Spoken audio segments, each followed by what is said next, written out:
হৃদয় জুড়ে তোমারি প্রেম দাও প্রভু আমারে।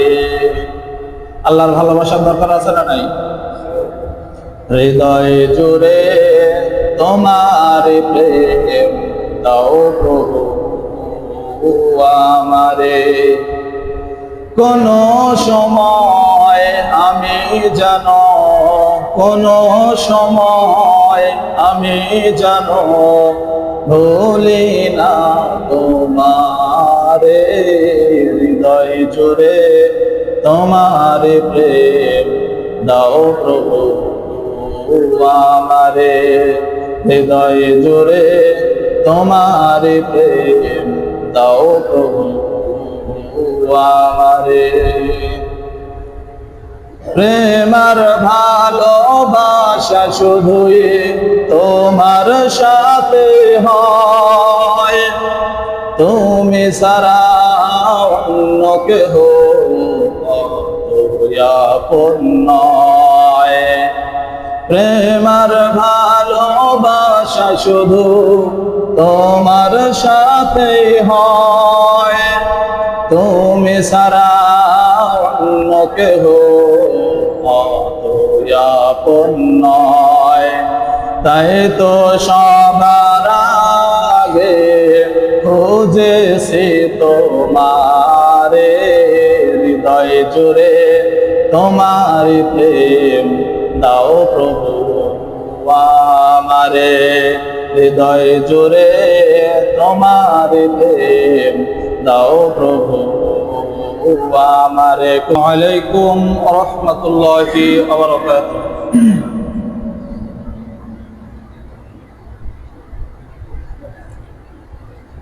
আলহামদুলিল্লাহ আলহামদুলিল্লাহি নাহমাদুহু ওয়া নাস্তাঈনুহু ওয়া নাস্তাগফিরুহু ওয়া নু'মিনু বিহি ওয়া নাতাওয়াক্কালু আলাইহি ওয়া নাউযু বিল্লাহি মিন শুরুরি আনফুসিনা। من يهده الله فلا مضل له ومن يضلله فلا هادي له ونشهد أن لا إله إلا الله وحده لا شريك له ونشهد أن سيدنا وسندنا وحبيبنا ومولانا محمدا عبده ورسوله الذي أرسله بالحق بشيرا ونذيرا وداعيا إلى الله بإذنه وسراجا وقمرا منيرا. فقد قال الله تعالى في كلامه المجيد والفرقانه الحميد. সকলেই মহব্বতের সাথে জবান খুলে পড়েন আউযু বিল্লাহি মিনাশ শাইতানির রাজিম।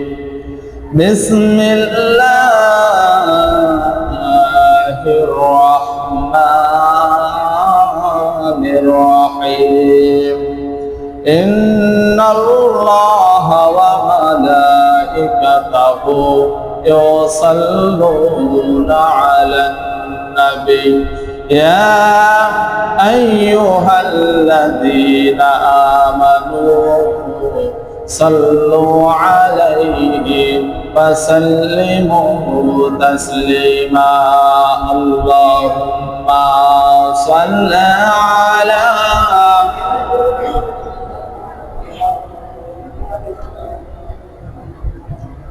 وعلى آل سيدنا رسولنا محمد. اللهم صل على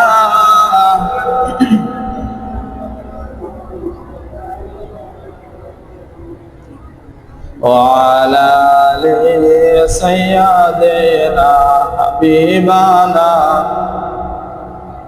ذكر করেন লা ইলাহা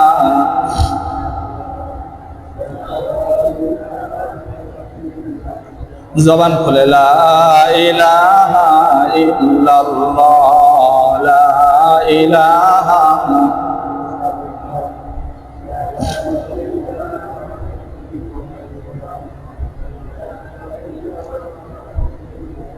পাখির গানে গানে নদের কলতানে পাখির গানে গানে নদের কলতানে সেই পাখিদের সুর শোনা যায় বসে নির্হাওয়া লা ইলাহা ইল্লাল্লাহ লা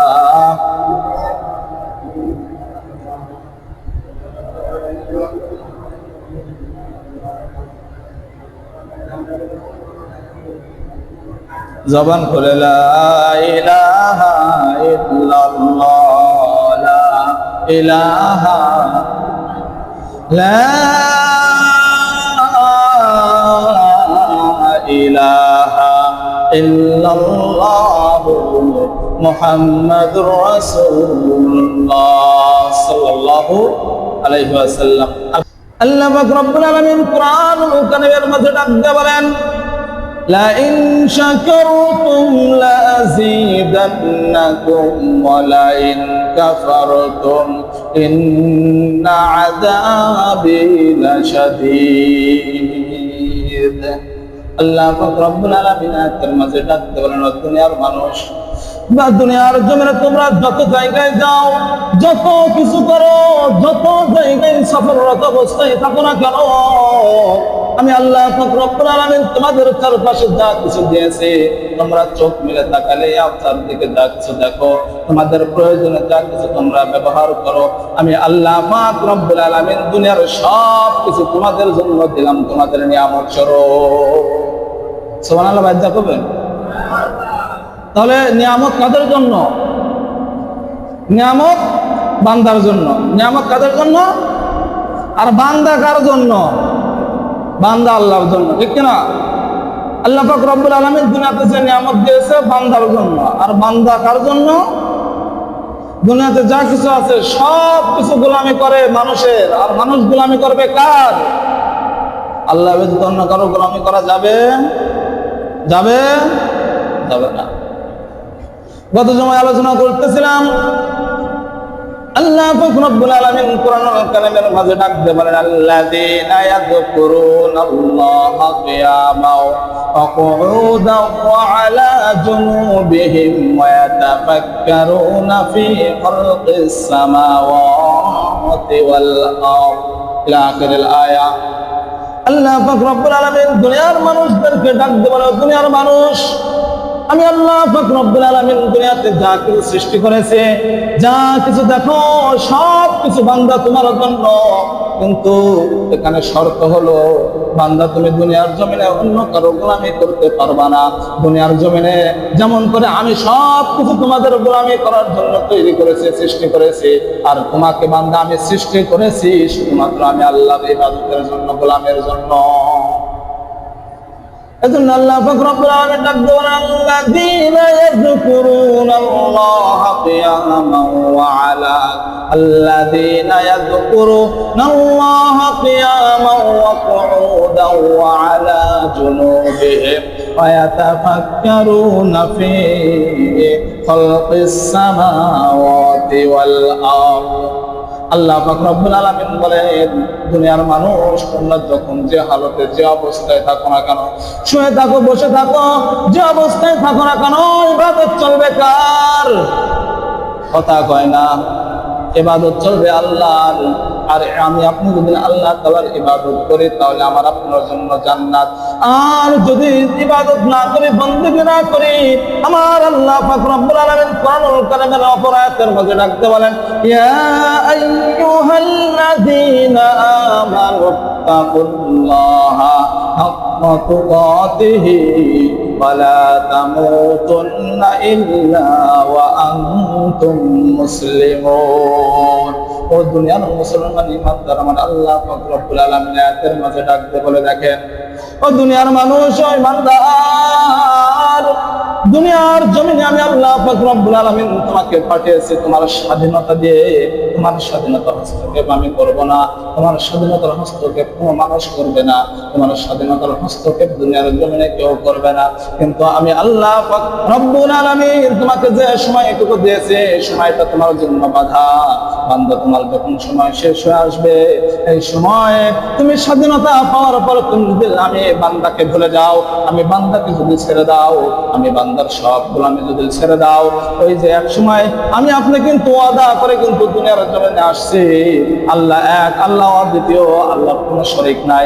দুনিয়ার জমিনে এসে ইবাদত করব, বন্দেগী করব শুধু আমি আপনি আল্লাহর। কিন্তু দুনিয়ার জমিনে বান্দা তুমি এসে ইবাদত করো মানুষের, ইবাদত করো, গোলামি করো অন্য অপরজনের, ইবাদত বন্দেগী বাদ দিয়ে সদা সর্বদা গোলামি করো, সদা সর্বদা গোলামি করো তোমার টাকা পয়সার জন্য দুনিয়ার মানুষের কাছে। বান্দা, এগুলোকে ভুলে গিয়ে তুমি যদি দুনিয়ার জমিনে পরিপূর্ণ ইমানদার মুত্তাকি বান্দা, পরিপূর্ণ মুসলমান হয়ে কবর জগতে না আসতে পারো, আমি আল্লাহ পাক রব্বুল আলামিন কথা দিলাম, দুনিয়ার জমিন থেকে তুমি যখন কবরে আসবা, কবর থেকে তোমার জাহান্নামের আযাব শুরু হয়ে যাবে। কার কথা? আল্লাহ পাক রব্বুল আলামিন বলেন, ইয়া আইয়ুহাল্লাযীনা আমানু তাকুল্লাহা হাক্কা তুকাতিহি ওয়া লা তামুতুন্না ইল্লা ওয়া আনতুম মুসলিমুন। দুনিয়ার মানুষ, তোমরা দুনিয়ার জন্য তোমাদেরকে স্বাধীনতা দিয়েছি, তার জন্য তুমি বান্দা আমাকে ভুলে যাবে, এটা হবে না।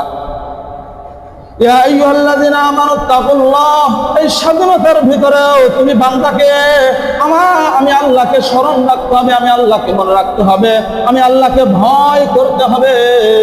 আমানু তাকুল্লাহ হাক্কা তুকাতিহি ওয়া লা তামুতুন্না ইল্লা ওয়া আনতুম মুসলিমুন। শুধু ভয় করলে হবে না, ভয় করার মতন ভয় করতে হবে। ভয় যদি বান্দা করে, বান্দা যদি আল্লাহকে ভয় করে, ওই বান্দাকে কখনো নামাজ ছেড়ে দেবে? কথা কয় না।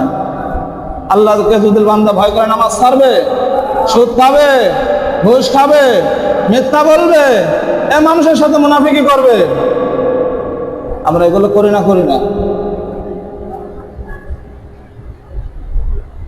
অহরহ করছি। সকালবেলা ঘুম থেকে ওঠার পরে মিথ্যা দিয়ে আমার আপনার দিন শুরু হয়, রাত্রিবেলা শোয়ার আগ পর্যন্ত আমার আপনার মনের ভিতরে থাকে, ধ্যান ধারণা থাকে আগামীকাল সকালবেলা উঠে তার কি তারা কেমন ক্ষতি করা যায়, ঠিক কিনা? আমার মন মানসিকতার মানুষ আছে না? রাত্রেবেলা ঘুমানোর সময় চিন্তা করে যে কালকে সকালে উঠে কার পিছনে লাগা যায়। রাগ করলেন আমার কথা? এজন্য আল্লাহ পাক রব্বুল আলামিন বলেন, দুনিয়ার জমিনে বান্দা তোমাকে আমি স্বাধীনতা দিলাম, তোমার স্বাধীনতার হস্তক্ষেপ কেউ করবে না। কেউ করবে? স্বাধীনতার হস্তক্ষেপ কেউ করবে না, তোমার স্বাধীনতা তোমাকে নিতে হবে। আল্লাহ পাক রব্বুল আলামিন এই কোরআনকে আজ থেকে 1450 বছর আগে বিভিন্ন ভাবে মানুষের দ্বারে দ্বারে পৌঁছায় দিয়েছেন। বিভিন্ন মানুষের দরবারে কোরআনগুলো আসছে। কেমন করে আসছে? এই কোরআনের দাওয়াত দিতে গিয়ে আমার রাসূল সাল্লাল্লাহু আলাইহি ওয়াসাল্লাম উহুদের ময়দানে মার খেয়েছেন, বদরের প্রান্তরে হাজার হাজার মাস কাফেরদের কাছে যুদ্ধ করে অল্প কিছু মুসলমানরা কোরআনের বিজয় নিয়ে আসছিল। খন্দকের ময়দানে মার খেয়েছেন মুসলমানেরা, আরো অনেক যুদ্ধে এমন ভাবে মার খেয়েছেন, তারপরেও কি কোরআন আজ পর্যন্ত কেউ আটকায় রাখতে পারছে? আটকায় রাখতে পারছে? বিশ্ব জরিপে দেখা গেছে সারা বিশ্বের বুকে সবচাইতে একটা কিতাব সবচাইতে বেশি বিক্রি হয়েছে এবং ছাপানো হয়েছে। সেই কিতাবটা কি কেউ জানেন? আমার হাতে এটা কি? কোরআন।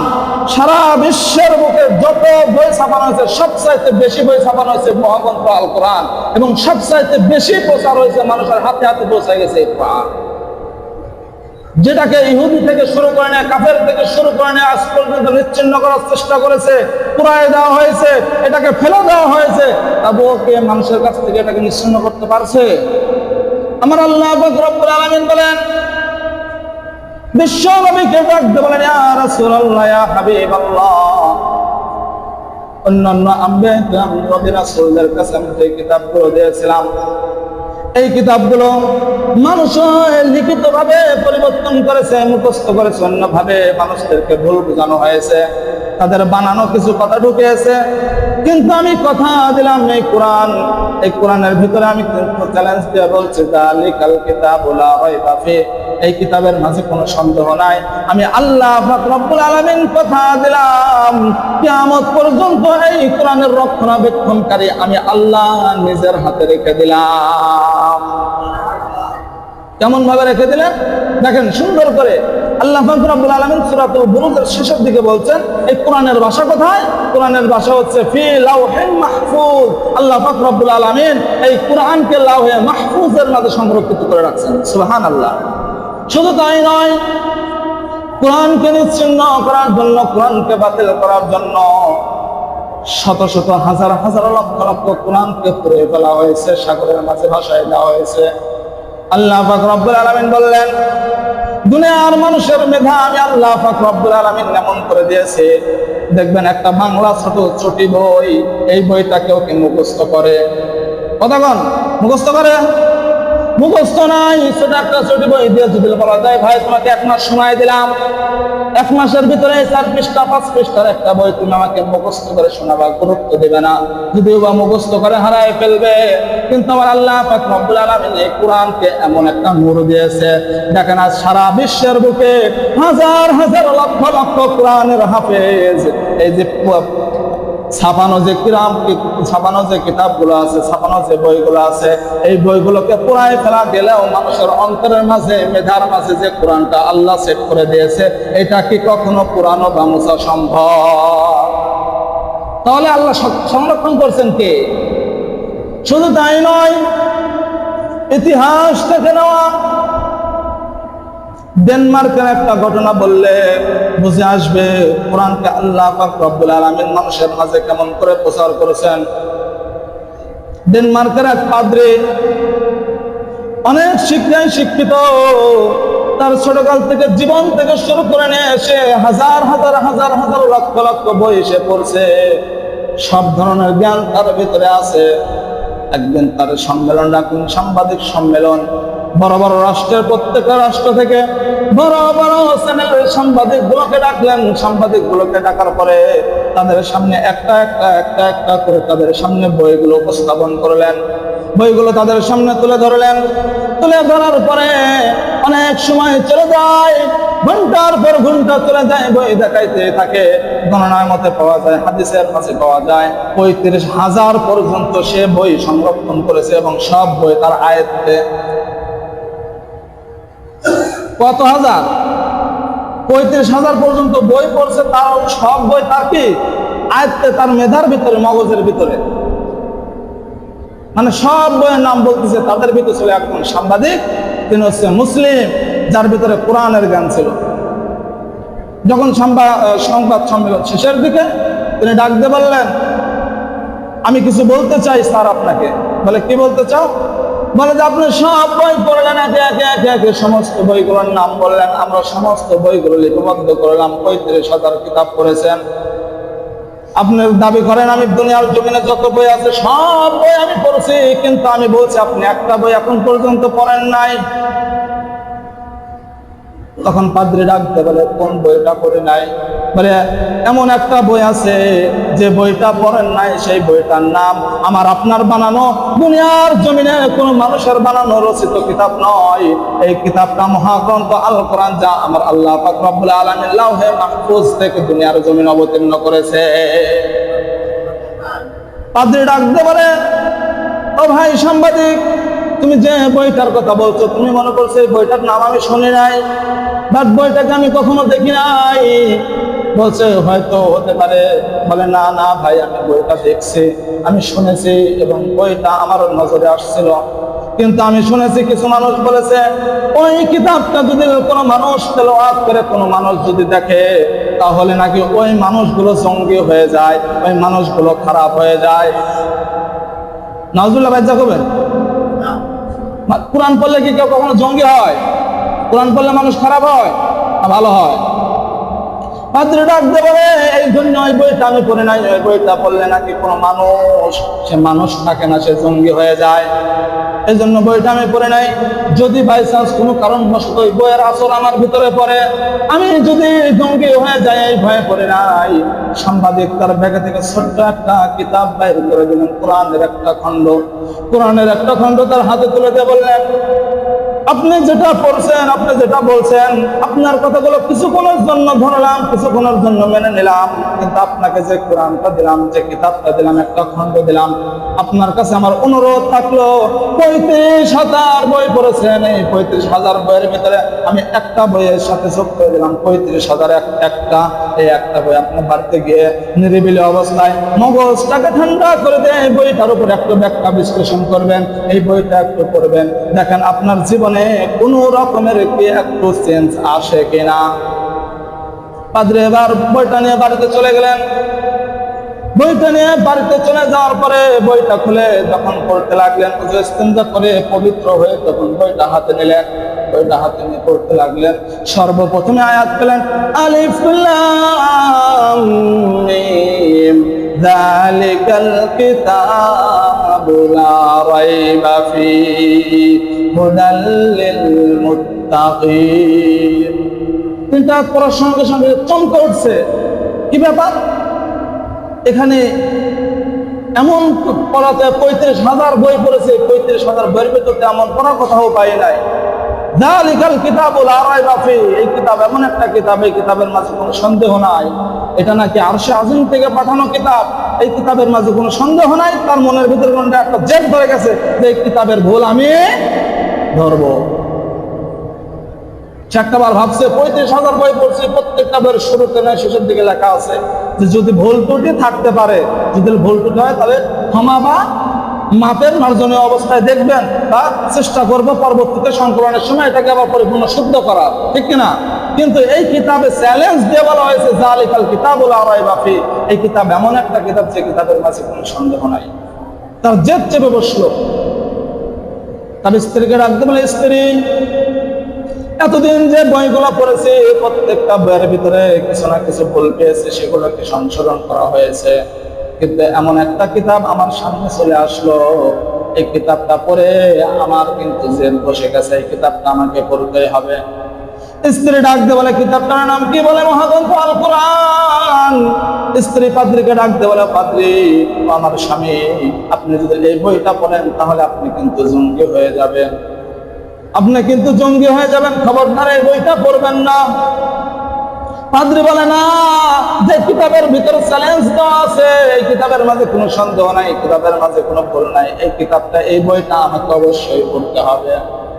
জেদের কারণে, জেদের বসে 1 খণ্ড 2 খণ্ড 3 খণ্ড করে পড়তে পড়তে পড়তে পড়তে 30 পারা কোরআন পর্যন্ত সে পড়ে ফেলছে। সুবহানাল্লাহ।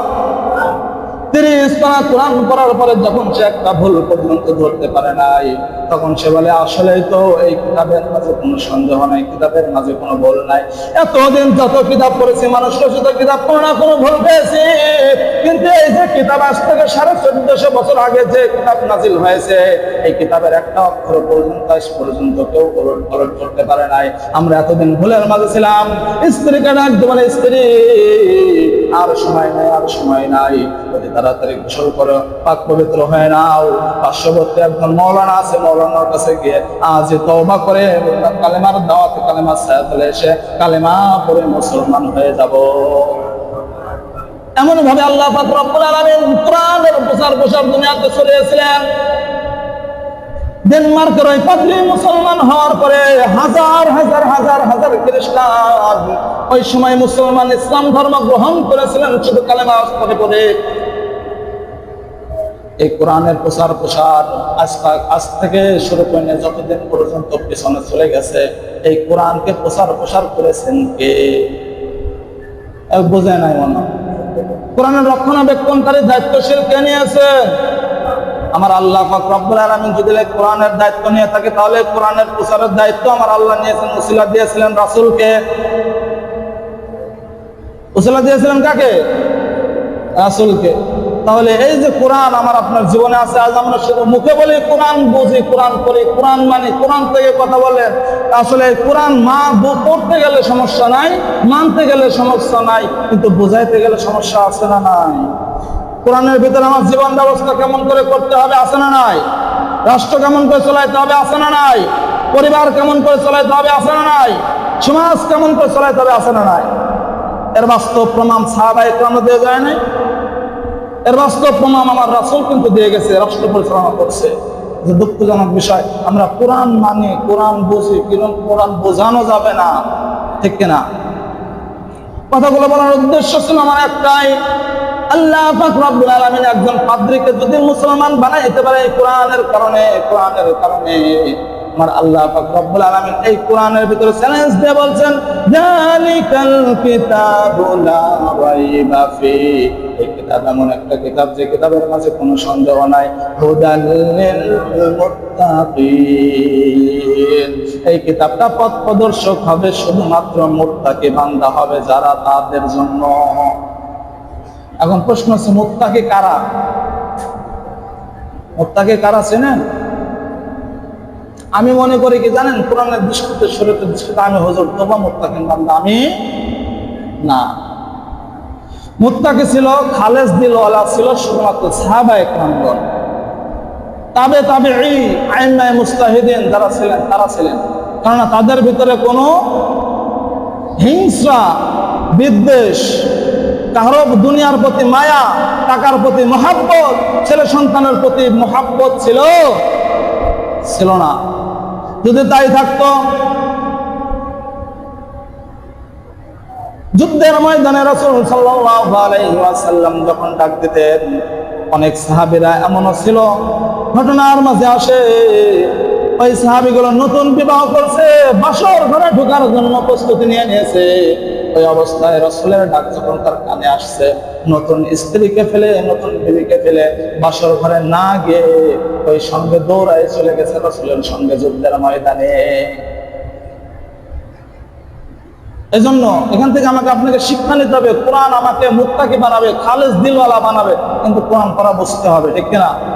আর কোরআন পড়া যদি আমি আপনি বুঝতে পারি, তাহলে আমরা ওই সময় আমল করতে পারবো। আল্লাযীনা ইয়াযকুরুনাল্লাহা কিয়ামান ওয়া কুউদান ওয়া আলা জুনুবিহিম ওয়া ইয়াতাফাক্কারুনা ফি খালকিস সামাওয়াতি ওয়াল আরদ।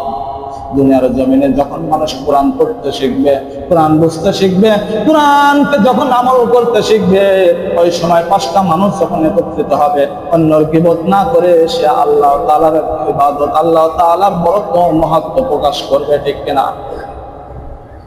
আমরা পাঁচটা মানুষ এক জায়গায় হইলে, অমুক জায়গায় কি হয়েছে, বাজারে কার সঙ্গে কিটা কি করলো, এই গ্রামের ভিতরে অমুকের বউ কি করছে, কার মিয়া কোনে কি করলো, এগুলো আলোচনা করি না? এটা কি গীবত।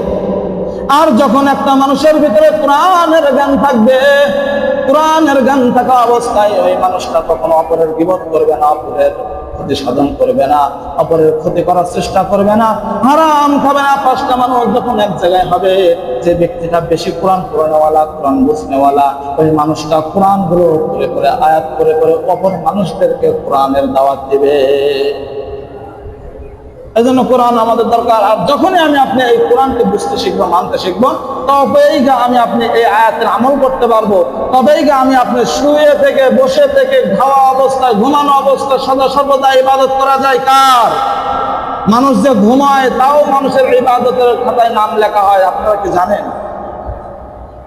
হাদিস শরীফের মাঝে আসছে, কোন ব্যক্তি ইশার নামাজের পরে, খাওয়া দাওয়ার পরে যখন মানুষ যখন বিশ্রামের জন্য যায়, বিছানায় গিয়ে যখন শুয়ে পড়ে, ওই অবস্থায় মানুষগুলো যদি ঘুমানোর আগে ওযু করে, তারপরে ফজরের নামাজের নিয়ত করে যদি বিছানায় গিয়ে ঘুমায় যায়, আল্লাহ রাসূল সাল্লাল্লাহু আলাইহি ওয়াসাল্লাম হাদিস শরীফের মাঝে বলেন, ওই বান্দা যতক্ষণ পর্যন্ত বিছানায় শুয়ে ঘুমায়, আমার আল্লাহ পাক ফেরেশতাদেরকে অর্ডার দিয়ে দেয়, ফেরেশতারা আমার বান্দা যতক্ষণ ঘুমাবে তারা আমলনামায় ততক্ষণ করে নেকি লিখতে থাকবে। তাহলে ঘুমাইলেও নাকি, বাথরুমে গেলেও কিন্তু নেকি আছে। তাহলে ইসলাম কত সুন্দর, কত বোঝার জিনিস, কত মিষ্টি জিনিস। আর এই ইসলামকে আমরা দূরে ঠেলে দিচ্ছি, সরাই দিচ্ছি। মানুষ রচিত কিতাব আমরা আঁকড়ে ধরতেছি, মানুষের ইবাদত গুলাকে বন্দী করতে ভালোবাসি, ঠিক কিনা? কথাগুলো এই কারণেই বললাম, আল্লাহ পাক রব্বুল আলামিনের হুকুম, আহকাম, বিধানগুলো আমি আপনাকে কিন্তু বেশিরভাগ চেষ্টা করে ছেড়ে দেওয়ার, না মানার। যদি তাই হয়তো নামাজের সময় হলে আমি আপনি মাটি ঘাটে পড়ে থাকতাম না, নামাজের সময় হলে বাজার ঘাটে বসে থাকতাম না, নামাজের সময় হলে পাঁচতলে টিভির সামনে বসে থাকতাম। আল্লাহ পাক রব্বুল আলামিন আমাদের সবাইকে বোঝার সহি বুঝ দান করুন। সকলে বলে আমিন। আখির দাওয়ানা আলহামদুলিল্লাহি রাব্বিল আলামিন। আমা তাওফিক ইল্লা বিল্লাহ।